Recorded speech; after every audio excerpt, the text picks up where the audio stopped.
কালকে ওই ছেলেটাকে মারলেন কেন? দেখো, তোমাকে যদি কোনো ছেলে টিজ করে আমি কন্ট্রোল করতে পারি না, মানে এটা আমার রক্ত গরম হয়ে যায়। কেন? আমি আপনার কে? সেটা জানি না, কিন্তু তুমি যদি চাও এই ক্যাম্পাসে কোনো ছেলে মাইন্ড না থাক, তাহলে তোমার আশপাশে কোনো ছেলেকে ফিরতে দিবা না। আমি তাহলে আজকে যাই? না, না, আমি তোমাকে যেতে দিব যদি তুমি প্রমিস করো যে কালকেও আবার আমাদের দেখা হোক। প্রমিস? চেষ্টা করব।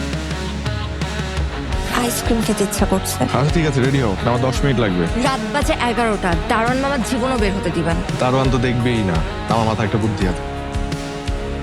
কালকে রাতে তো তোকে হলেই দেখলাম, হঠাৎ করে ভূতের মতো বাইরে গেলি কখন? রোহানের সাথে গিয়েছিলাম আইসক্রিম খেতে। ভাইয়া থেকে ছাইয়া যাই হোক, আমি তো রোহান ভাইয়াকে পটানোর জন্য কত চেষ্টা করলাম, আমাকে তো পাত্তাই দিবি। ওটা আমার প্রপার্টি, ওই দিকে নজর দেওয়া যাবে না বান্ধবী। দেখিস আবার অন্য কেউ যেন নিয়ে না নেয়। কল আসছে। কে দেখতো? কে আবার? তোমার আশিক রোহান। পরীক্ষা কয় নম্বর রুমে? 405। পায়ের প্রচন্ড ব্যথা, এই সিঁড়ি দিয়ে আর হেঁটে উঠতে পারছি না। হেঁটে উঠতে হবে কেন? আমি আছি না। মানে সবকিছু আজ